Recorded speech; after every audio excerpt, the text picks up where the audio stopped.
Bueno, pues nos da muchísimo gusto este espacio que está dedicado a las personas que escriben libros y en particular el día de hoy que tienen otros datos. Alan Derbez, músico, escritor, saxofonista, poeta, hacedor de radio y ahora de televisión. Muchísimas gracias, Alan, Hola, por estar Pati. aquí y felicidades por ¿qué? ¿Cuarto hijo?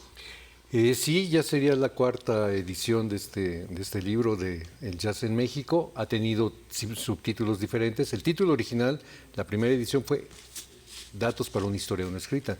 Luego fue El Jazz en México, Datos para una historia. Luego El Jazz en México, Datos para esta historia. Y el actual es El Jazz en México, yo tengo otros datos. Y vaya que tienes datos. Alan, ¿cuántos años llevas escribiendo sobre la historia del jazz en México? ¿Cuántos tienes programas de televisión, tienes entrevistas, pero todo esto está compensado en tus libros? Más o menos. Pero ¿cuántos años? ¿De cuántos años estamos hablando? A ver, si yo acabo de cumplir 38 de edad, tiene más que Sí, yo claro. ya. Sí, claro. Y yo no me reí, conste. El público. Cámara. Todo cámara. Yo creo que como, ¿qué? 40 años, sí. 40 años. La pregunta sería necia, pero habría que hacerla. ¿Cómo, Alan, existe el jazz en México? Ay, no, por favor. Por favor. Bueno, Y yo la dije que respuesta era- la es- pongo ahí, la próxima persona que Exacto. te diga, ¿a poco hay jazz en México? Con el libro, como es Le agarro y suficientemente se- gordito. No, directamente como los luchadores, ¿no? Un dices. golpe de conejo. Un golpe de conejo y se acabó la discusión. Existe y ha existido, no Claro existe que sí. desde que determinaron que existió, por ejemplo, en los años 50 y que es la época de oro y bla, bla, bla. Existe y cumple 100 años o más. ¿Por qué? Porque desde los años 20 del siglo XX había eso que se llamaba jazz, que era el que se bailaba sobre todo, que era el Dixieland, el foxtrot, en fin. Sí. Y había marimbas jazz y había danzoneras jazz, que lo mismo te tocaban un danzón, que te tocaban algo para bailar venido de la frontera con el río Bravo, etcétera, etcétera. Entonces, claro que existe. Y existe también, y eso es interesante, un antecedente de músicos mexicanos enseñándole a tocar a los que serían los futuros jazzistas de Luisiana, porque hubo aquí cerquita está el kiosco Morisco.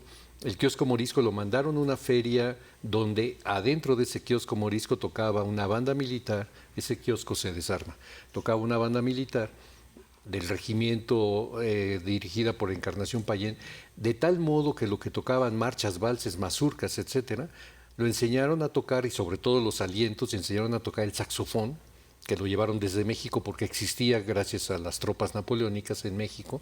Entonces hay antecedentes de músicos mexicanos enseñándoles a tocar música y cada quien su instrumento a futuros hacedores del jazz. Eso. ¿Y cómo ha sido este viaje de 40 años? Me gusta mucho la idea de que no solamente escribes y te cuentan, sino que tú eres parte de ese jazz que se hace en México. Como músico, como compositor, como intérprete, como lo que tú quieras. ¿Cómo ha sido ese recorrido? Son 40 años, se dice fácil, pero Sí. es muchísimo tiempo de trabajo y mantenerte es todavía otro gran reto. No, pero por eso tuve la fortuna de encontrar en mi vida a Marcela, para que me mantenga ella. ¿no? Ella es la que en Es la que me realidad mantiene la Yo casa. Ok, ahora la próxima entrevista Gozo de la beca para- Guggenhaus. es Guggenhaus. Ah, sí, obviamente lo que pasa es que yo junto todas mis actividades, ¿no? De la radio, que ya son 30 años ¿Cuántos de mi años? programa. 30 años 30 ese años de programa. datos para una Wow. historia aún escrita. Y ahora el programa de televisión que sale el próximo martes en TV UNAM a las 9 de la noche. Excelente, excelente. Aprovecho el spot, ¿verdad? Y todo, digamos, todo lo que escribo alrededor de la música o mucho nutre mi quehacer. Entonces, no ando dedicándole un tiempo específico. Ahora voy a dedicarme a esto. Simplemente como que absolutamente todo va nutriendo cada una de mis actividades cotidianas. Y además hoy, por culpa de Radio Educación desde los años 80, que tenía yo un programa diariamente que me hacía dormirme por ahí de la 1 de la mañana, pues realmente mi tiempo, por eso digo que tengo 38 años, porque así me veo, pero Claro, los sí, tengo, claro. porque me he desvelado mucho. Y aparte, Claro. Marcela no me trata bien, Y pero no, ese es otro asunto. pero ese es otro tema de otro espacio otro que espacio, de ya te derechos buscaremos. humanos. Oye, ¿qué va a encontrar el público en este nuevo tomo? De entrada, algo que es interesante, cuando salió mi primer libro, no había, si lo querías poner en un estante, a ver, aquí ponemos los libros de jazz en México, juar, juar, juar. Había uno, que era el que salió mío. Ahora ya tenemos un estante completo, entonces doy cuenta de todos los libros, una buena parte de libros que han salido, a partir de este catalizador que fue el Datos para una historia no escrita, libros escritos por distinta gente, ya desde la Ciudad de México, ya en Guadalajara, ya en Morelia, en fin. La academia, ya las universidades, cuando yo estudié historia, yo quería hacer mi tesis de la historia del jazz en México y parecía una idea muy peregrina y muy absurda. Ahora ya no, y ahora hay tesis de licenciatura sobre jazz en México en los años 20, en la UNAM, tesis de maestría en Guanajuato sobre el jazz libre en Guanajuato, tesis en Guadalajara sobre la música, sobre el jazz en Jalisco. En fin, hay ya muchísimas cosas hechas, entonces doy cuenta de eso. Doy cuenta también de cómo existe, gracias a Francisco Telles y otros, ya universidades donde hay licenciaturas de jazz. En fin, creo que sí se aporta mucho. Pregunto, o hago un cuestionario donde pregunto a la gente que hace jazz, si hubiera una colonia, así como hay una colonia de maestros y una colonia de periodistas, ¿por qué? Si hubiera una colonia de jazzistas, Ajá. que debería de haber, ¿Mexicanos? de jazzistas mexicanos, ¿a quién propondrían cada quien?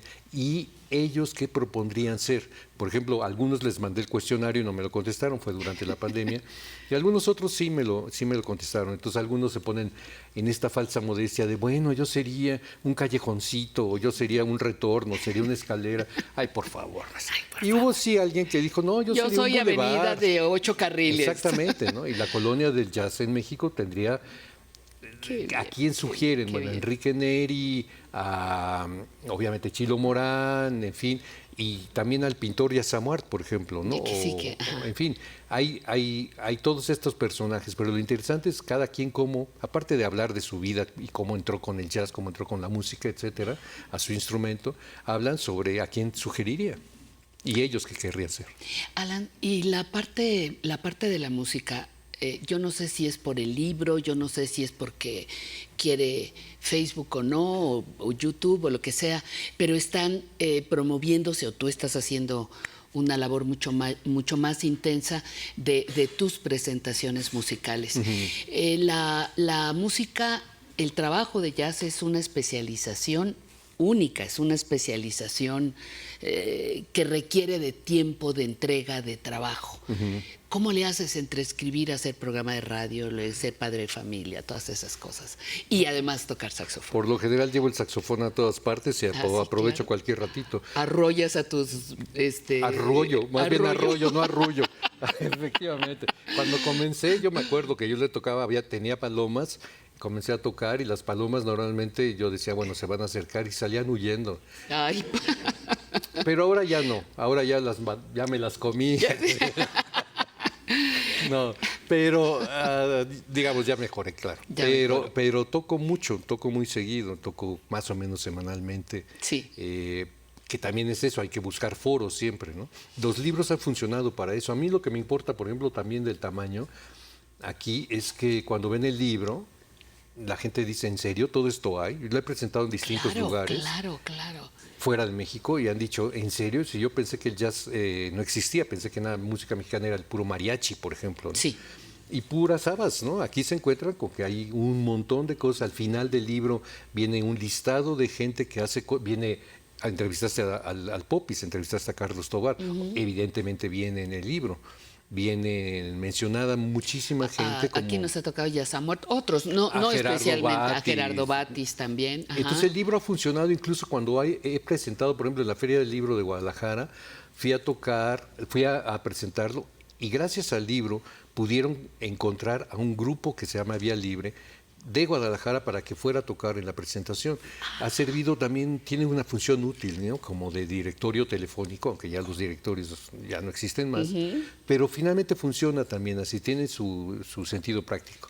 Luego hay otra cosa que es interesante, incorporo muchas fotografías, muchas imágenes nuevas y viejas que tengo de periódicos antiguos, en fin, de los años 20, pero también Músicos contemporáneos con los que alternas, ¿no? con gente que ya se ha dedicado a documentar, Fernando Aceves, Rafael Arriaga, el mismo señor del convite, Edgardo Aguilar, que también toma muy buenas fotografías, en fin, ya hay. Y ya hay tele también, ¿no? Ya hay otro programa en TV UNAM, es el mío, y hay otro que está en Canal 20, 21, el Capital 21. Pues, nada más estamos esperando el Canal 11, ¿verdad? Pues nada más, ya en México. Tengo otros datos, dice Alan Derbez. Continuamos.